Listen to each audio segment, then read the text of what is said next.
ये है consumer surplus. कि आपका जो मांग वक्र है, आपका जो डिमांड कर्व है, उसके नीचे और जो बाजार का कीमत है उसके ऊपर का जो क्षेत्र है, वो पूरा का पूरा क्षेत्र कंज्यूमर सरप्लस होगा। मांग वक्र के नीचे और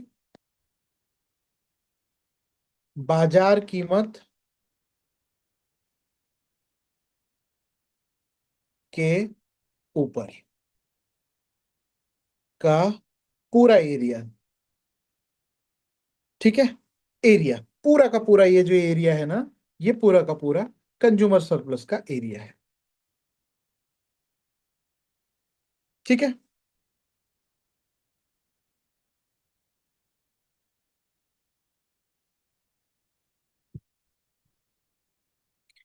यहां पे लिखा हुआ है एरिया अंडर डिमांड कर but above the market price.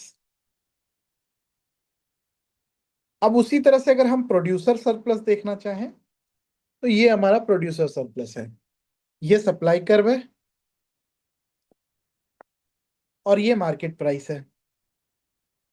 Producer इतना वस्तु के लिए, इतना वस्तु के लिए इतना ही लेने को तैयार था कि वो इतना भी मिल जाए तो हम बेच देंगे सामान, पर मार्केट उसको इतना प्राइस दी, यानी ये वाला उसका एक्स्ट्रा बेनिफिट है।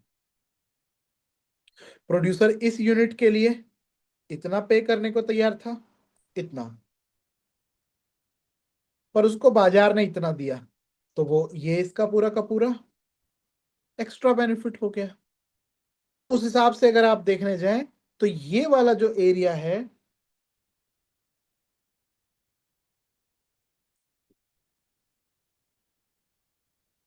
ये वाला एरिया है प्रोड्यूसर सरप्लस। यानी क्या? तो सप्लाई कर्व के ऊपर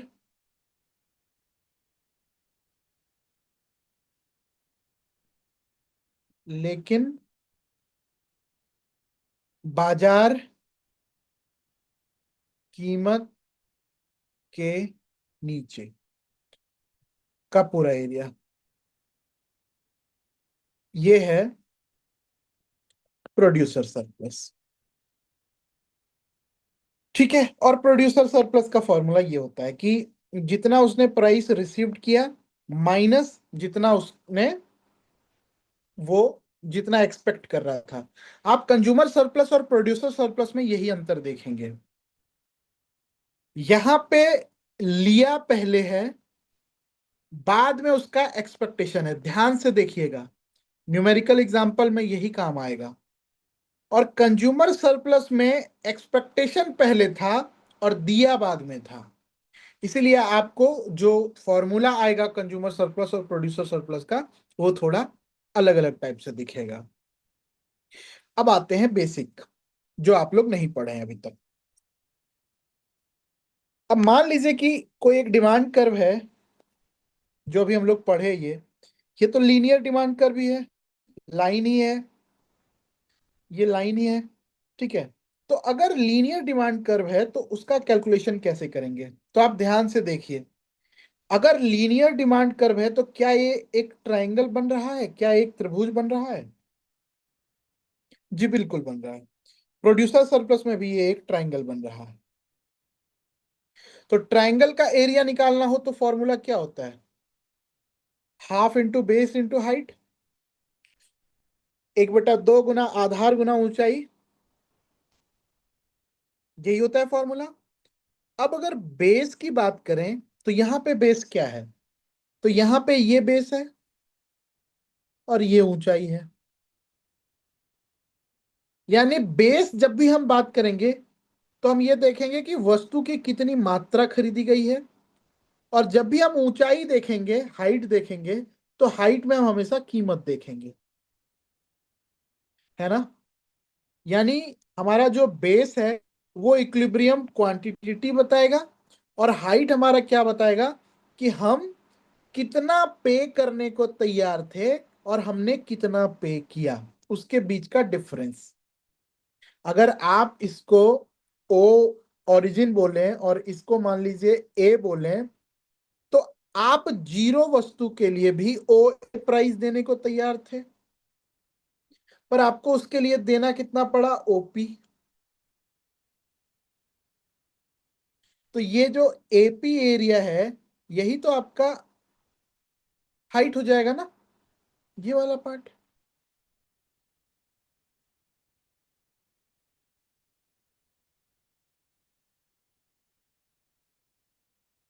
एक न्यूमेरिकल एग्जांपल है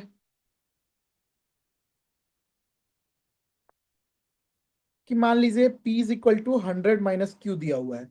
अब आप देख सकते हैं कि Q के ऊपर 1 पावर है, तो ये लीनियर डिमांड कर्व है, और P का वैल्यू दिया हुआ है 40, ये डिमांड फंक्शन है। अब इसमें से आपको कंज्यूमर सरप्लस निकालना है, तो क्या करेंगे आप? सबसे पहले Q निकालिए। तो Q कैसे निकालेंगे? तो P का जो वैल्यू है वो P में पुट करेंगे, और यहां से इसको सॉल्व करेंगे तो आपका Q 60 आ जाएगा। अब आप क्या करिए? इंटरसेप्ट निकालिए। मतलब आपको ये हाइट मेजर करना होगा ना, तो आपको यहां पे पॉइंट निकालना होगा कि इस पॉइंट पे कितना प्राइस देने को तैयार था कंज्यूमर। मतलब जब कंज्यूमर 0 यूनिट खरीद रहा था तो कितना पे करने को तैयार था। तो आप क्या करेंगे? Q इज इक्वल टू 0 करेंगे, और जब Q इज इक्वल टू 0 करेंगे तो P आपका 100 हो जाएगा। यानी ये जो इंटरसेप्ट वाला पार्ट है, ये आपका कितना हो जाएगा? 100। पर आपको देना कितना पड़ा? 40। 0 यूनिट के लिए भी आपको 40 ही मार्केट चार्ज कर रही थी। तो आपका ये हाइट बना। ठीक है, अब ये हाइट बना, ये बना बेस। तो फॉर्मूला आप बस पुट करेंगे, हाफ इंटू 60 इंटू 100 - 40 यानी 60। ये आपका सॉल्यूशन है। अब हम एक सवाल आपको दे रहे हैं और आप उसको बनाएंगे।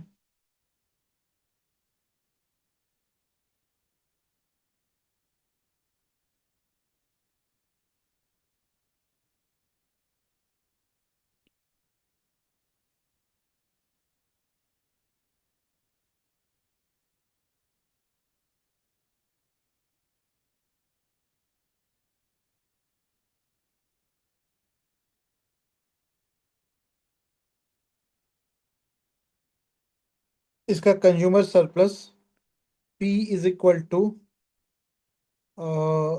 30 पे निकाल के बताइए हमको। बताइए। आपके सॉल्यूशन का वेट हम व्हाट्सएप पे कर रहे हैं।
मैं 100 आ रहा है क्या? हम कैलकुलेट नहीं किए, हम कैलकुलेट करेंगे तब ना। 100 आया मेरा। ठीक है, और भी 100 ही आ रहा है लोगों का। लेट्स सी कि क्या आता है।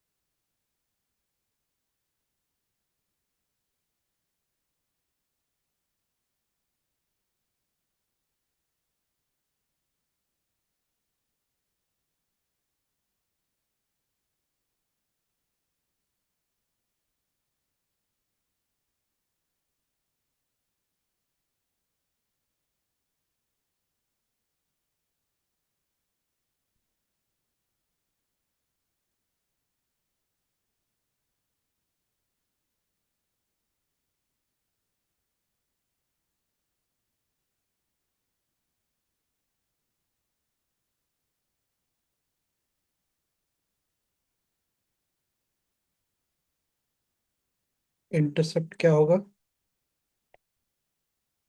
50 ना?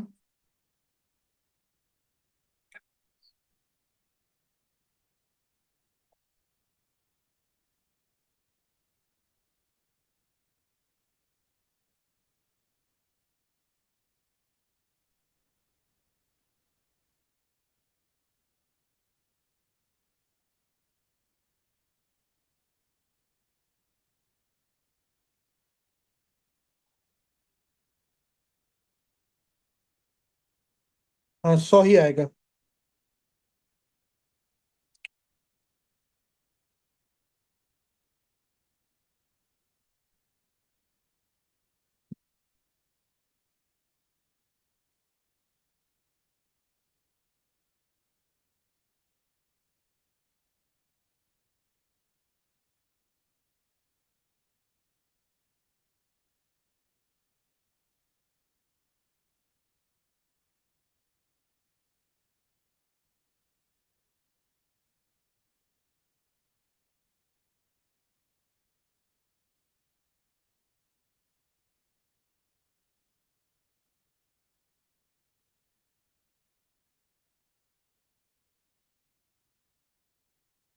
चलिए, होप कि सबका बन गया होगा, क्योंकि इसमें न्यूमेरिकल ही है, तो अगर नहीं बना है तो बता दीजिएगा हमको,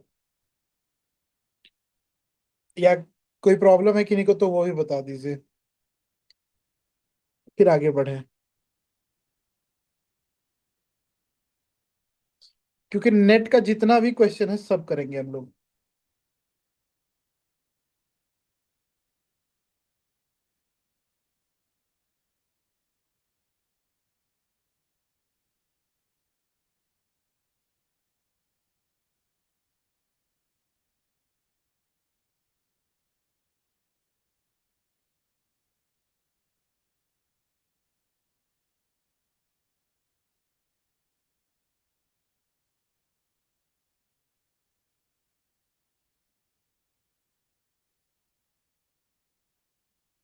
चलिए, किन्हीं को कोई कंफ्यूजन नहीं है, अच्छा है।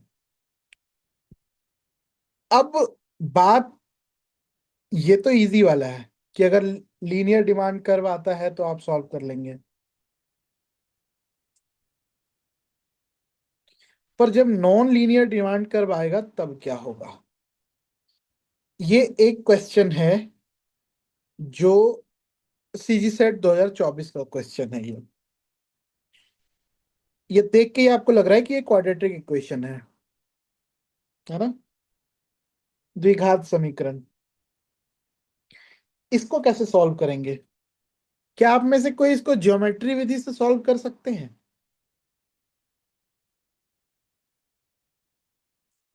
हाफ बेस और हाइट वाले फॉर्मूला से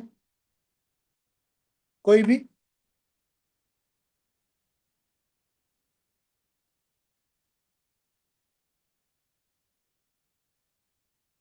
सर क्वेश्चन में बोल देगा या फिर अपने समझ जाना है कि ये लीनियर क्वेश्चन वाला में तो नहीं है। यहाँ क्वेश्चन तो यहाँ चिल्ला चिल्ला के बोल रहा है ना कि एक्स पे पावर स्क्वायर है तो ये लीनियर नहीं है। लीनियर कब होगा? जब एक्स का वैल्यू, एक्स का पावर हाईएस्ट पावर 1 हो। जब 1 नहीं होगा तो वो लीनियर नहीं होगा।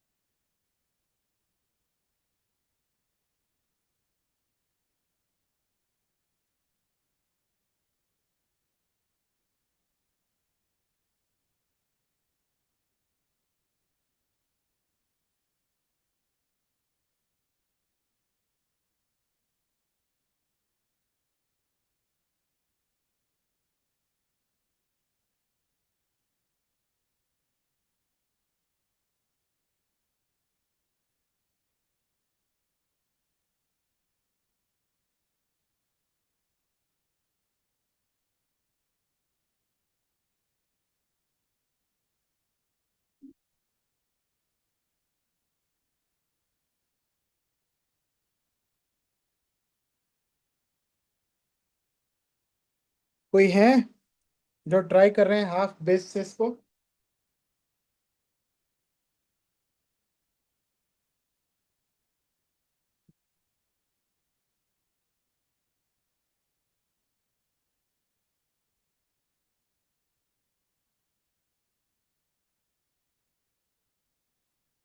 नहीं समझ आ रहा है सर। क्या नहीं समझ में आया, बताइए बताइए।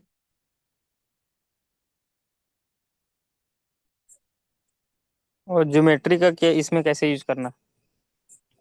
हम्म ये तो समझ में आ गया ना कि कौन सा लीनियर होगा कौन सा लीनियर नहीं होगा। हाँ। मान लीजिए दिया हुआ है P is equal to 20/Q, क्या ये लीनियर है?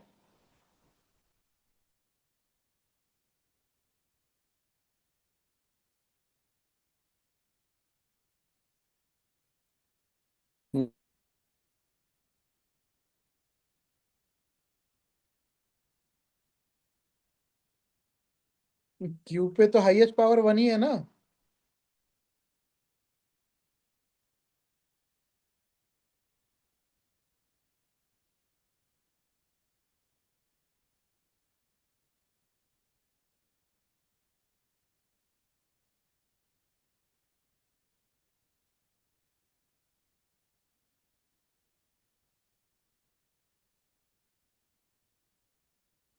लीनियर मतलब रैखिक होता है।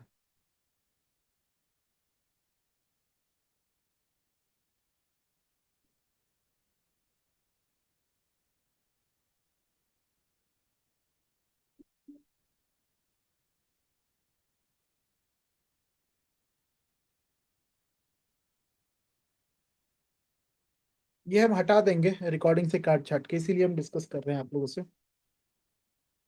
इस पे भी तो हाईएस्ट पावर 1 ही है, क्या ये लीनियर है? नहीं, ये बिल्कुल लीनियर नहीं है। ये क्यू जब ऊपर ले जाएंगे तो ये इनवर्स फंक्शन हो जाएगा, जिसको आप लोग व्युत्क्रमानुपाती फलन कहते हो।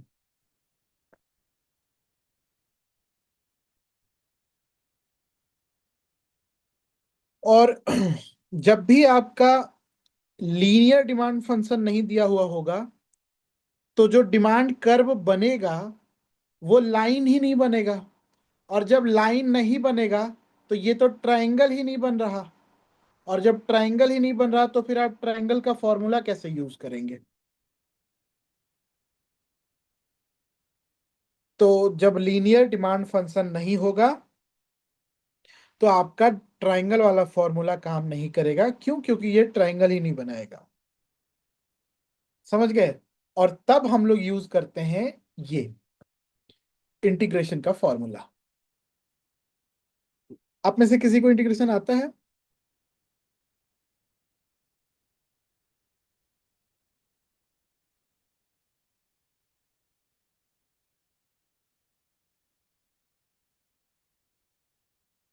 तो भूल गए, 12 में पढ़े थे।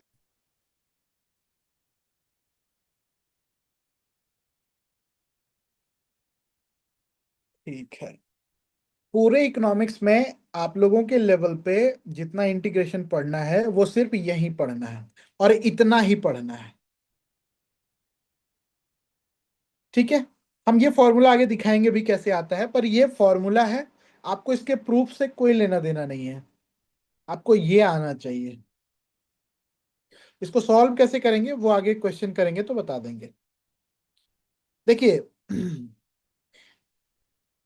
कैलकुलस जब हम पढ़ते हैं ना तो उसमें दो विधि पढ़ते हैं। एक को हम कहते हैं डिफरेंशिएशन और एक को हम कहते हैं इंटीग्रेशन। डिफरेंशिएशन स्मॉल चेंज को मेजर करता है, इसीलिए आप dy/dx पढ़ते हैं। ठीक है। ये चीजों को, बड़े चीजों को छोटा करके और एक बिंदु पे ले आता है और फिर वहां पे उसका स्टडी करता है।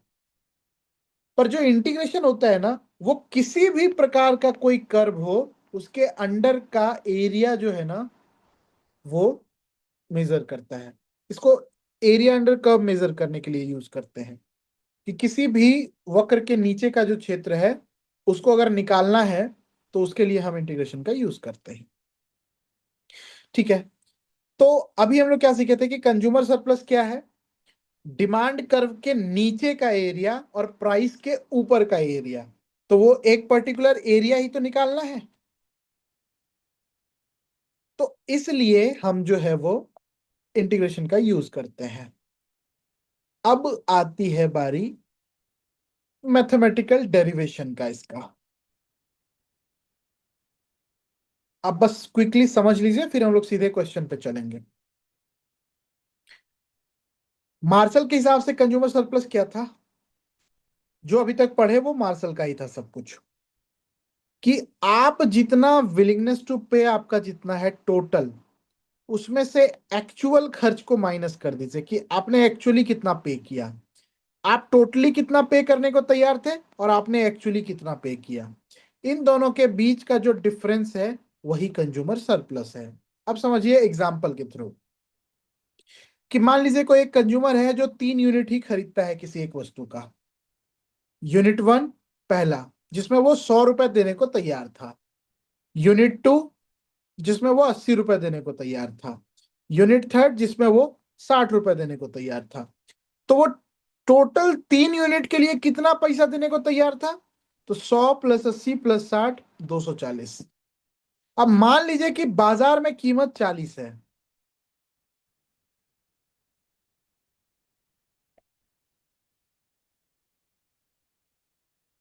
तो उसका एक्चुअल एक्सपेंडिचर कितना हो जाएगा? इसका वास्तविक खर्च कितना हो जाएगा?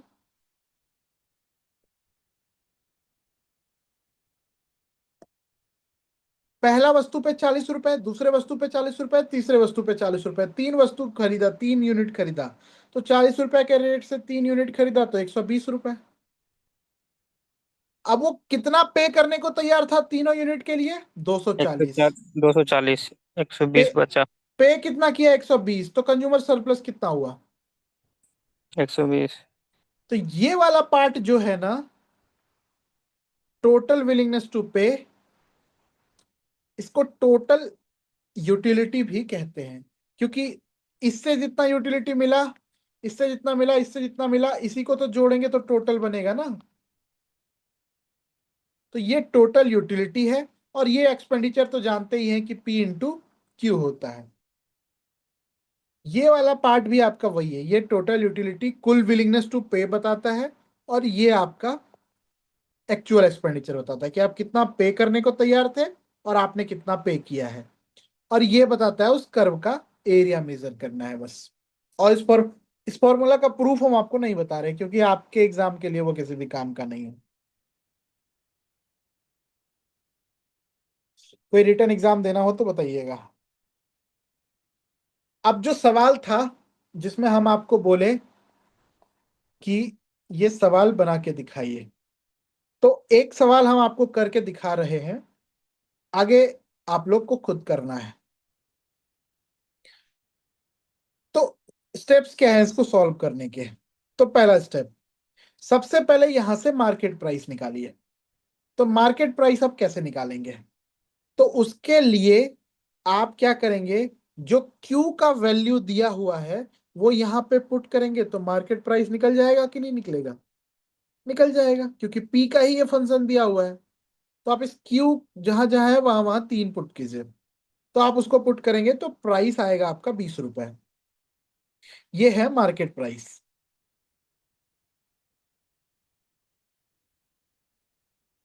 अब आप क्या करेंगे, यहां से टोटल विलिंगनेस टू पे निकालेंगे। यही आपको डिफरेंस इंटीग्रेशन सीखना भी है और यही यूज भी करना है। इंटीग्रेशन और डिफरेंशिएशन एक दूसरे का उल्टा होता है। ज्यादा फॉर्मूला के पचड़े में नहीं फंसना। अगर दिया हुआ है 35 -2Q और -Q², और इसका डिफरेंशिएशन अगर करना है, तो कुछ नहीं करना। जब हम डिफरेंशिएशन करते हैं तो ये कांस्टेंट नंबर होता है, ये 0 हो जाता है, ये Q के पहले जो है वो ही रह जाएगा, और ये आगे आ जाता है और यहाँ एक माइनस हो जाता है। डिफरेंशिएशन में यही होता है, पर इंटीग्रेशन में इसका उल्टा होगा। डिफरेंशिएशन में हम कम करते हैं, घटाते हैं, यहां पे हम जोड़ेंगे। तो जहां पे क्यू नहीं है वहां पे क्यू जोड़ दीजिए। हम फॉर्मूला नहीं बता रहे आपको, डायरेक्ट विधि बता रहे हैं कि कैसे इंटीग्रेट करना है आपको। और क्यू के ऊपर जो पावर है वो इसके नीचे लिख दीजिए। जब आप 2Q लिखेंगे तो पावर 1 + 1, यानी यहां 2 हो जाएगा और नीचे हो जाएगा 2। यहां पे क्यू पे पावर 2 है तो उसको 3 कर दीजिए और नीचे 3 कर दीजिए, बस। अब ये 2 यहां से कैंसिल हो जाएगा, इस 1 का कोई वैल्यू नहीं है, तो ये हो जाएगा 35 Q minus Q square minus Q पे क्यूब डिवाइडेड बाय 3। ये इसका इंटीग्रेशन होगा। कुछ पूछना है किन्हीं को तो पूछिए। हम फॉर्मूला नहीं बताया आपको कि कैसे इंटीग्रेट करना है, डायरेक्ट तरीका सीखिए कैसे करना है।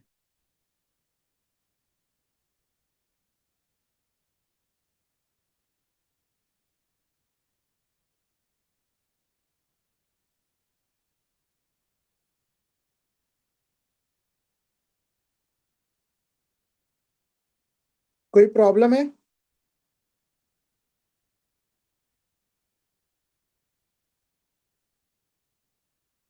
नहीं है। सर ये बाई 2 बाई 3 क्यों किए? अब कैलकुलस नहीं पढ़ाना हमको, फिर भी आप समझिए। ये वाला पार्ट है, इस पार्ट का आप डिफरेंशिएशन करिए। जब आप डिफरेंशिएशन करेंगे तो क्या होगा?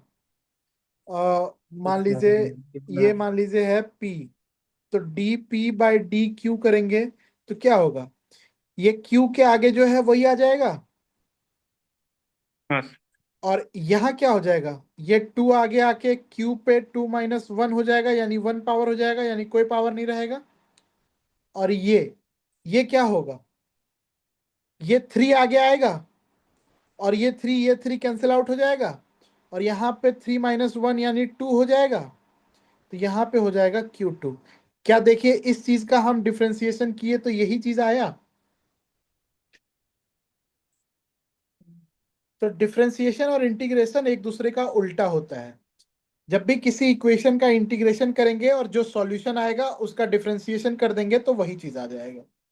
अब इसके पीछे बहुत सारा चीज है जो आपको नहीं समझना है, और हम समझाने वाले भी नहीं है आपको। ये कैलकुलस यहाँ नहीं सीखना है आपको। होता क्या है ना कि आपको ऐड करना है इंटीग्रेशन में एरिया, और डिफरेंशिएशन में एरिया को कम करना है।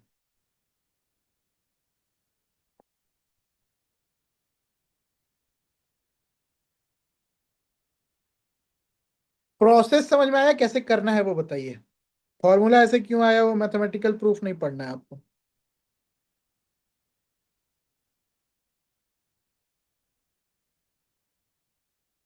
जब मैथमेटिकल इकोनॉमिक्स पढ़ेंगे तब समझ में आएगा। चलिए फिर एक डिफरेंशिएशन करके दिखाइए।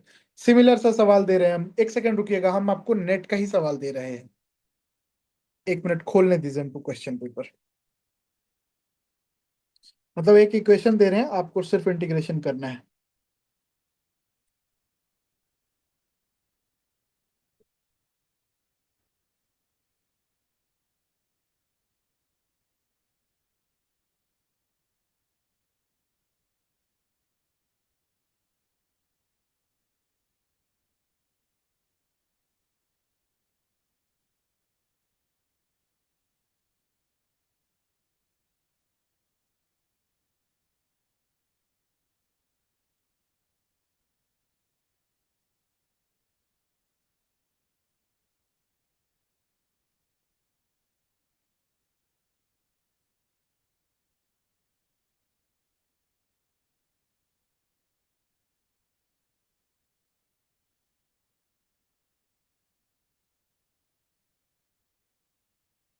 हम्म।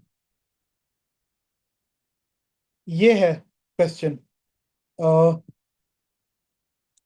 2018 का, नेट का।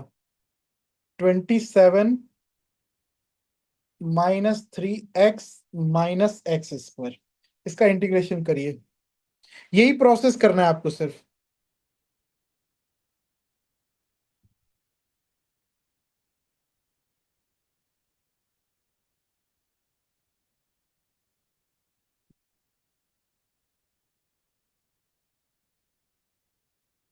तो 27x - 3x² by 2 -x³ by 3। बिल्कुल। इसका इंटीग्रेशन हो जाएगा 27 है तो यहाँ पे एक एक्स जोड़ दीजिए, 3x है तो एक एक्स है तो इस पे 2x लगा दीजिए, और यहाँ x⁴ था तो उसको 3 करिए और इसके नीचे 2 डालिए, इसके नीचे 3 डालिए, हो गया, सिंपल।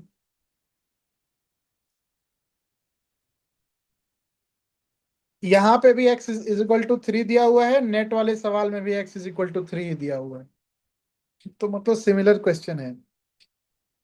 चलिए, इसके आगे का प्रोसेस ये होता है कि इंटीग्रेशन में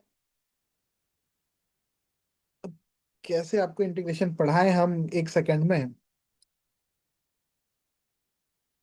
एक लिमिट होता है कि आपको जीरो से जो बाजार जो इक्विलिब्रियम क्वांटिटी है वहां तक जाना है, तो आप कुछ नहीं करते, जो इक्वेशन आपके सामने आता है निकल के, इसमें आप एक बार जीरो पुट करते हैं और एक बार जो वैल्यू दिया हुआ रहता है एक्स का वो वैल्यू पुट करते हैं। तो आप जब इसमें जीरो पुट करेंगे तो इसमें कुछ बचेगा, कोई भी टर्म? एक्स की जगह पे जीरो पुट करते हैं तो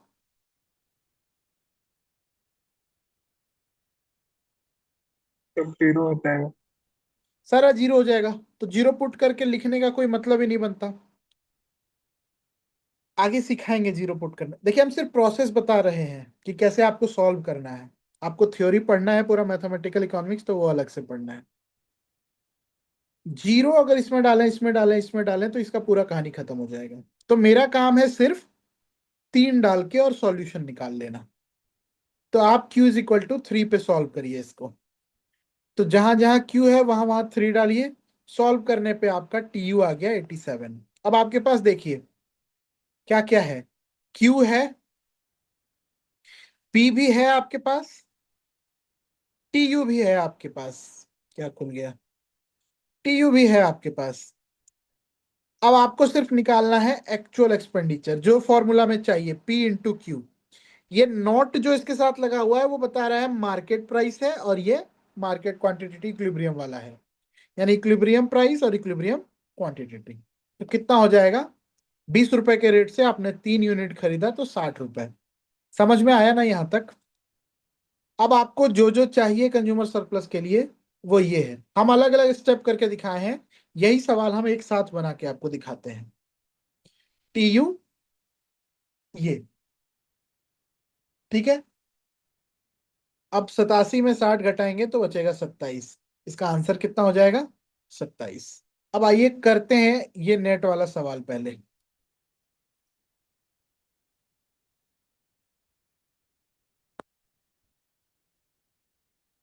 इसमें डिमांड फंक्शन दिया हुआ है P = 27 -3x माइनस का x², और x का मतलब क्वांटिटी का वैल्यू दिया हुआ है 3। तो आपको कंज्यूमर सरप्लस निकालना है। कंज्यूमर सरप्लस बताइए क्या होगा। कोई ट्राई कीजिएगा आप लोग कि एक और हम बना के दिखाएं। ट्राई करते हैं। करिए।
में ऑप्शन दिया हुआ है ए 50.5, बी क्या है 49.5, सी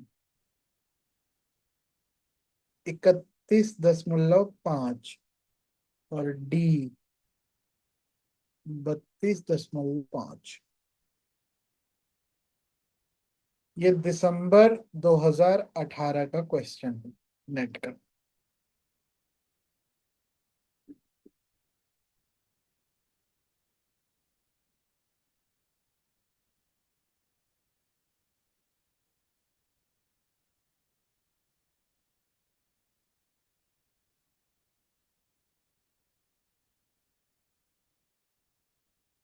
sir P note Q note क्या बताया था सर? फॉर्मूला नहीं नहीं, उसका मतलब क्या बताया था? क्या पुट करेंगे इसमें? 63 × 3 देखिए, माइनस में। ये जो एक्स है ना, यही एक्चुअली में आपका क्यू नोट है। ठीक है। और यहां से जो इसका वैल्यू इसमें डालिएगा तो जो पी का वैल्यू आएगा वो पी नोट है।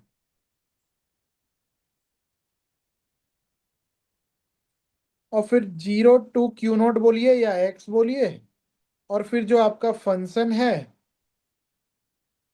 उसको यहाँ पे एक्चुअली एक्स में दिया हुआ है तो एक्स लिख देते हैं।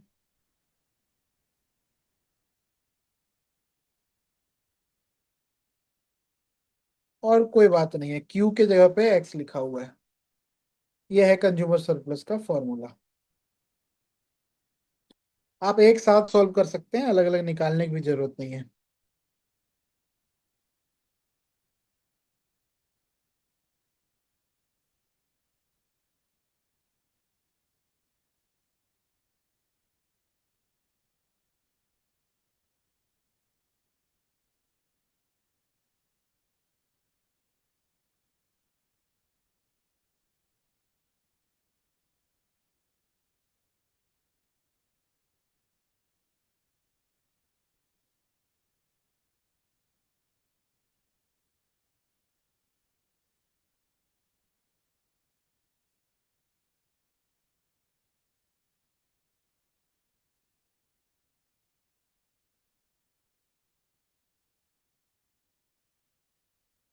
तो 58.5 आ रहा है। 58.5 तो ऑप्शन में ही नहीं है।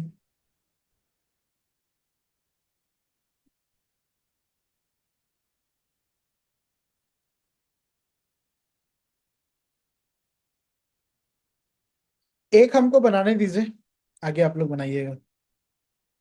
सर 32.5। 32.5 आपका ऑप्शन डी ना। Yes sir. चीज, चलिए आपकी तरफ से हम डी पे लगा रहे हैं। जब हम सॉल्व नहीं करेंगे तब तक हम आंसर कैसे बताएं।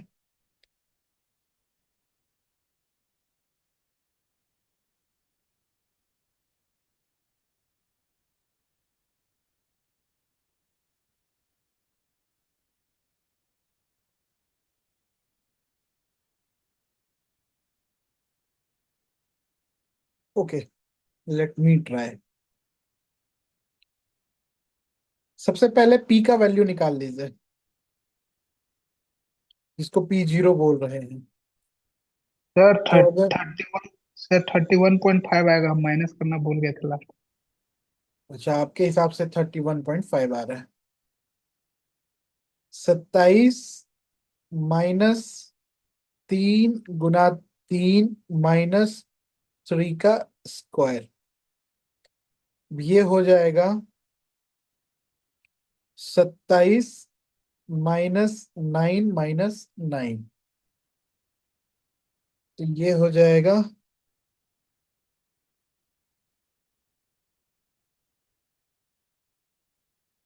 कितना हो जाएगा 9 ना। ठीक है, पी का वैल्यू आ गया 9। तो इसको करते हैं साइड में, इसका काम खत्म हो गया। इधर करते हैं। अब ये कैलकुलेशन करते हैं।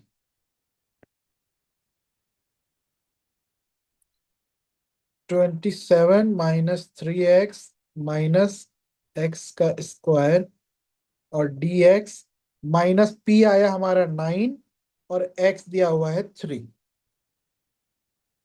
अब इसका डिफरेंशिएशन अगर हम इंटीग्रेशन अगर हम करेंगे तो ये आएगा 27x minus 3x² divided by 2 minus x पे क्यूब डिवाइडेड बाय 3। इसका वैल्यू जाएगा 0 to 3, x का वैल्यू 3 दिया हुआ है, -27। अब 0 का वैल्यू डालेंगे तो 0 हो जाएगा, तो कहानी चेंज हो जाएगा, उसको कोई देखना ही नहीं है, 3 डालते हैं सीधे। तो 27 इंटू 3 माइनस 3/2 और 3 का स्क्वायर माइनस 3 का क्यूब डिवाइडेड बाय 3, और इतना में हमको माइनस करना है 27।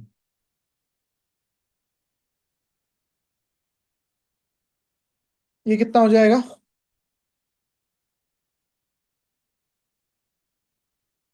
इतना ही होगा ना?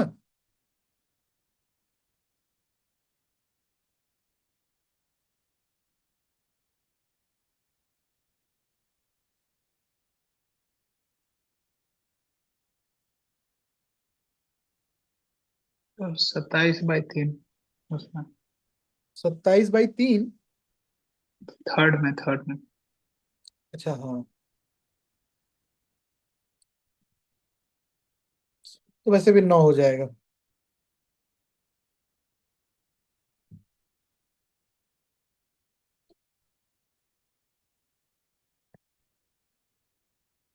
ये भी 27/2 होगा ना?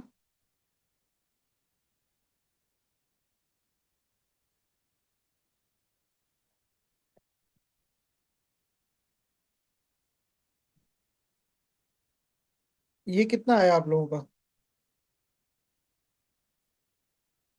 इनका ये आया तो 58.5 आया था। ये 13.5 आएगा, और 81 में 9 अगर हम माइनस करते हैं 72।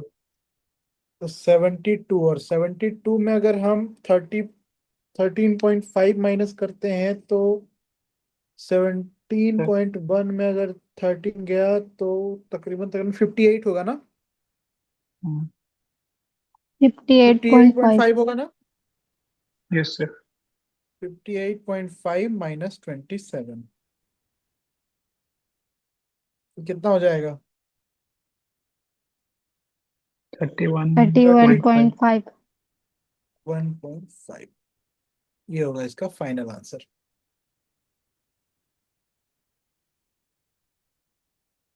तो ये वाला गलत है, ये वाला सही है।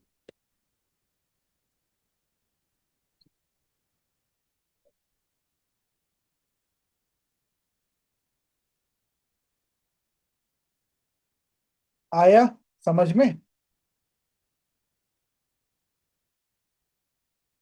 चलिए अब एक और सवाल करते हैं। अब ज्यादा सवाल नहीं है, 1 2 3 4 5 6 7 8 9 सवाल है।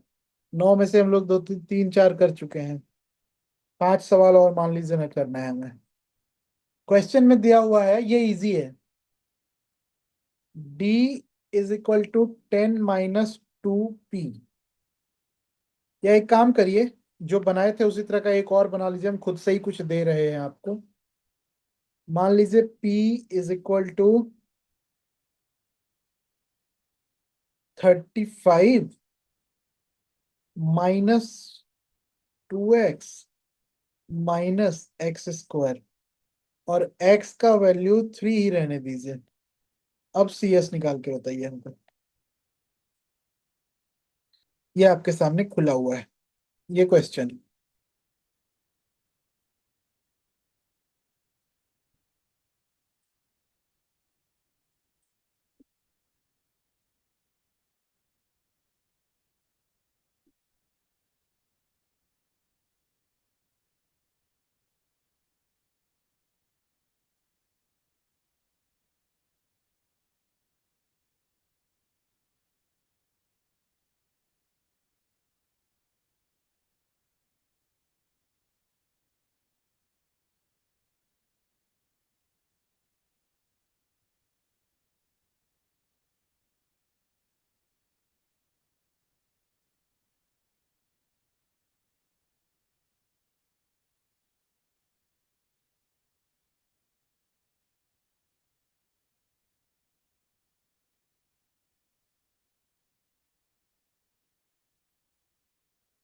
27 आ रहा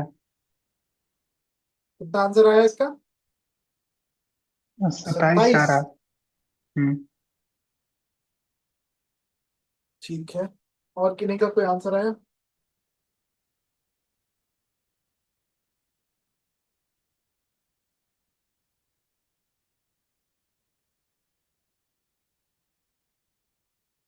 सत्ताईस सर। यानी आंसर 27 ही है, क्योंकि दोनों का आगे।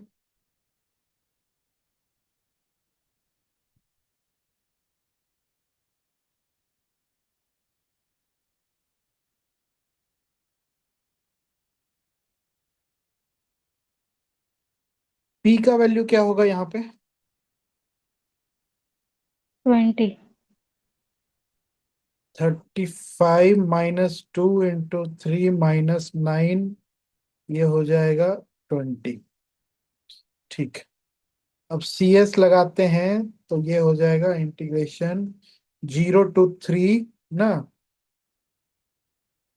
35 - 2x - x² dx - 16। इसको सॉल्व करेंगे तो ये हो जाएगा 35x, तो x की जगह पे 3 डालते हैं, अब डायरेक्ट सॉल्व कर रहे हैं हम। माइनस, यहाँ नीचे 2 आएगा तो 2 2 कैंसिल हो जाएगा, तो x² यानी 9, माइनस x³ और नीचे 3, यानी 27/3 आएगा, तो ये भी 9, -16। ये हो जाएगा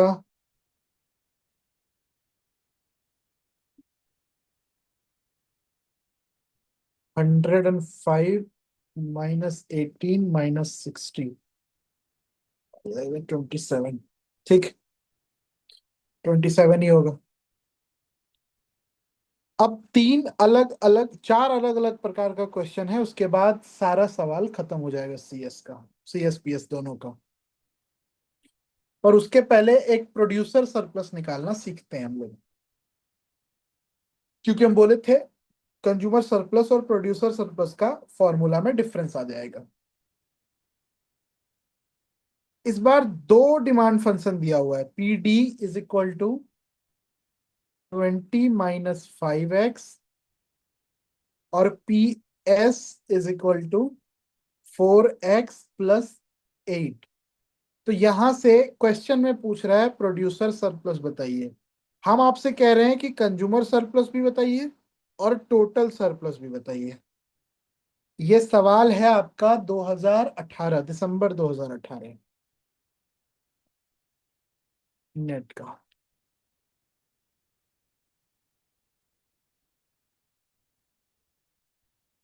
पहले आप लोग कंज्यूमर सरप्लस निकालिए। कोई निकाल पाएंगे क्या? ऑप्शन दिया हुआ है ऐसे, ए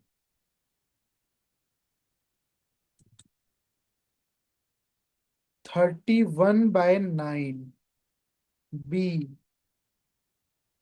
32/9, सी 129/9 और डी 29/9। देखिए, कोई ट्राई कीजिए, एटलीस्ट कंज्यूमर सरप्लस निकालिए।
किसी से हुआ क्या?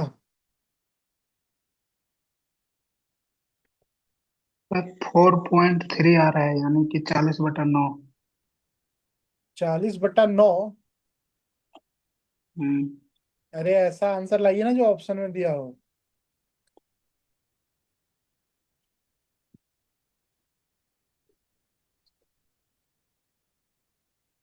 पी कितना आया आपका?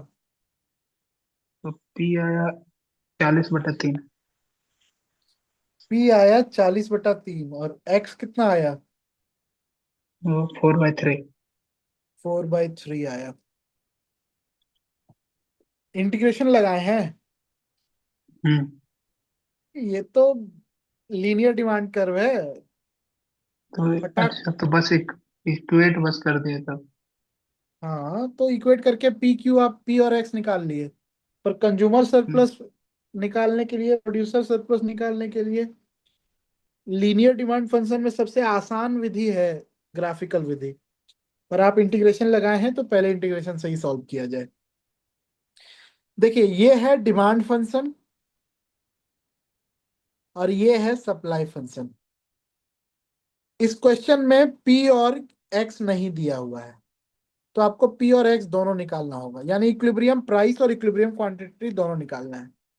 हम लोग सीखे हुए हैं कि उसको निकालने के लिए कुछ नहीं करना है, डिमांड और सप्लाई फंक्शन को इक्वेट कर देना है। तो करिए।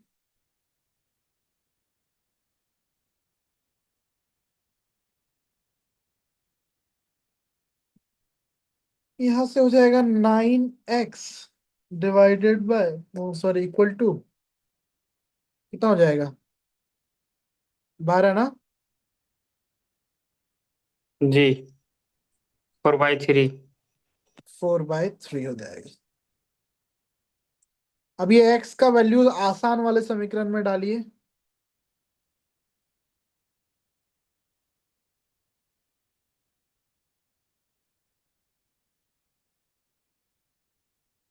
ये हो जाएगा आपका 24 और 16 40/3। ये आ गया आपका p का वैल्यू। अब आपके सामने p का वैल्यू है, आपके सामने x का वैल्यू है। अब इंटीग्रेशन लगा दीजिए। तो कंज्यूमर सरप्लस निकाल रहे हैं तो फॉर्मूला 0 to x, और डिमांड फंक्शन होगा -p/x, 0 to x। और डिमांड फंक्शन क्या है? 20 - 5x dx माइनस, ये कितना हो जाएगा? 40/3 इंटू 3 सॉरी 4/3। 4×4 = 16, ऊपर 160 होगा ना?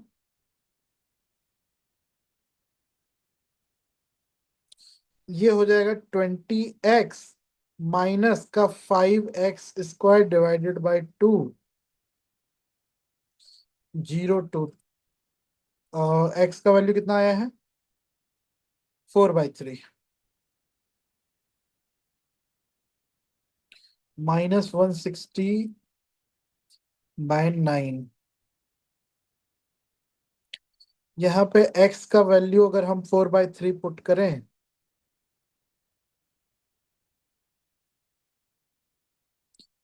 -5 4/3 का स्क्वायर डिवाइडेड बाय 2,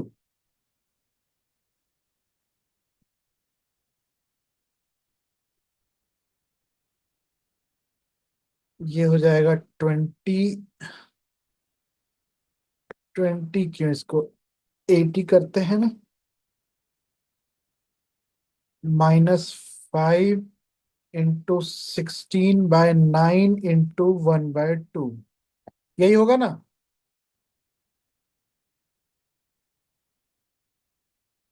हाँ होना तो यही चाहिए। कुछ कर सकते हैं यहाँ पे, कर ही सकते हैं। तो हो जाएगा 80/3 -40/9 -160/9। ये हो जाएगा, एलसीएम ले लेंगे तो 9, और ये हो जाएगा 240 -40 -160। ये आ जाएगा 40/9। यही होगा आंसर।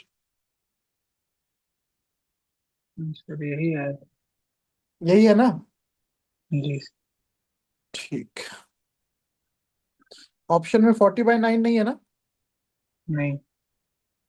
क्योंकि ऑप्शन में कंज्यूमर सरप्लस पूछा ही नहीं है, प्रोड्यूसर सरप्लस पूछा है ना सिर्फ।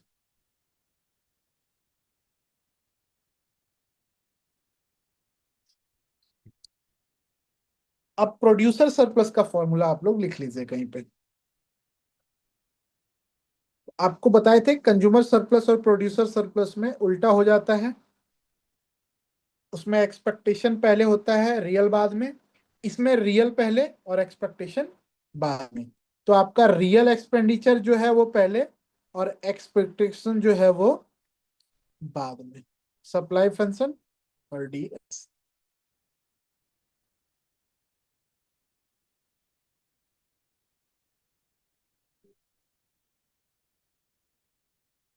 सॉल्व कर लेंगे। पी एक्स तो हमारा अभी निकाले हैं 160/9 माइनस 2x, और सप्लाई फंक्शन क्या था? 4x + 8।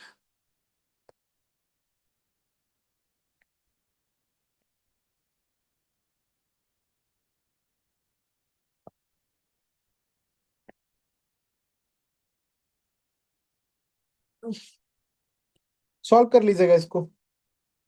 लंबा चौड़ा कौन सॉल्व करे? इसको ग्राफिकल विधि से हम लोग सॉल्व करते हैं, इजी तरीके से।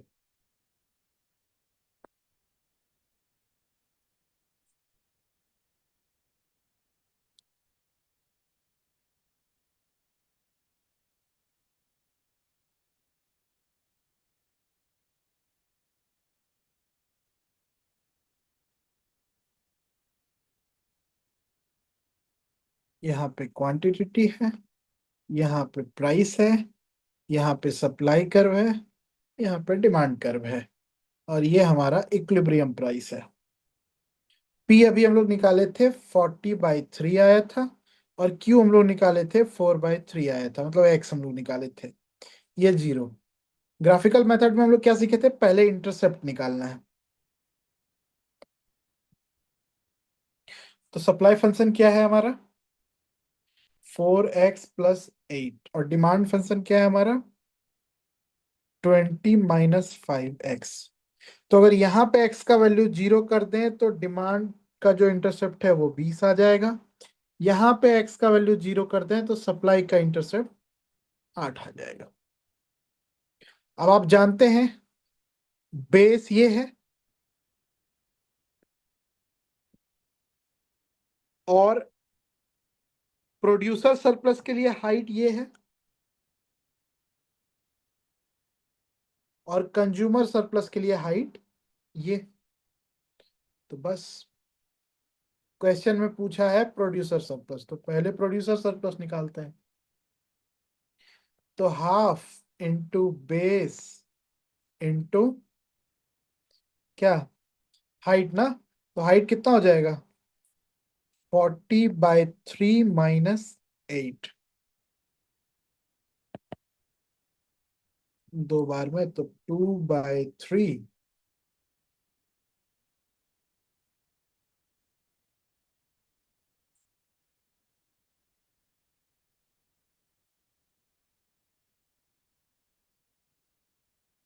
यहाँ क्या हो जाएगा? इंटू 3, 40 - 24, 2/3 इंटू 16 ना, 32/9। ये इजी है कि इंटीग्रेशन इजी है?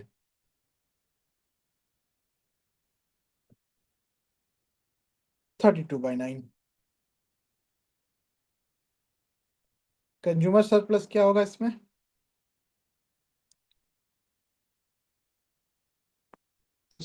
सी S is equal to half into base, तो इसका वही रहेगा 4/3, और इसका हाइट हो जाएगा 20 - 40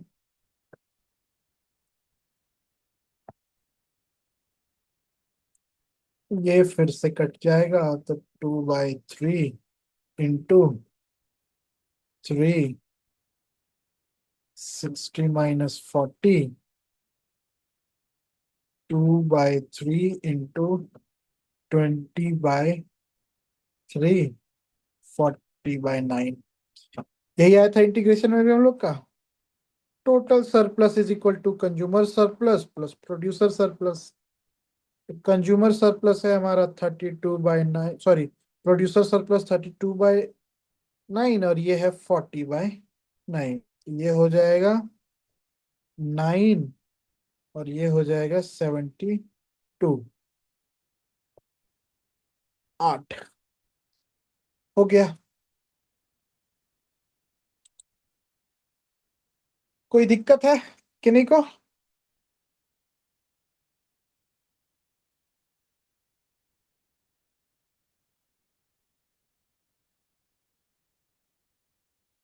है कि चले गए सब?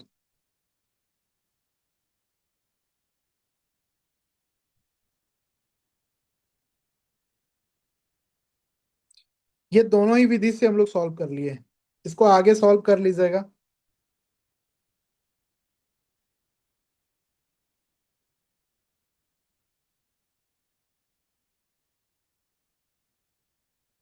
अब 2 सवाल रह गया है जो हम आप लोग को होमवर्क दे रहे हैं। अगर आप लोग कर लिए तो ठीक है, और नहीं किए तो कल करेंगे। एक सवाल है थोड़ा मुश्किल। P is equal to 20/Q+1, और Q इज इक्वल टू 3, तो कंज्यूमर सरप्लस बताइए क्या होगा। ये सीजी सेट का है सवाल, 2017 का। और ये दूसरा सवाल है आपके सामने, P is equal to √9 - X,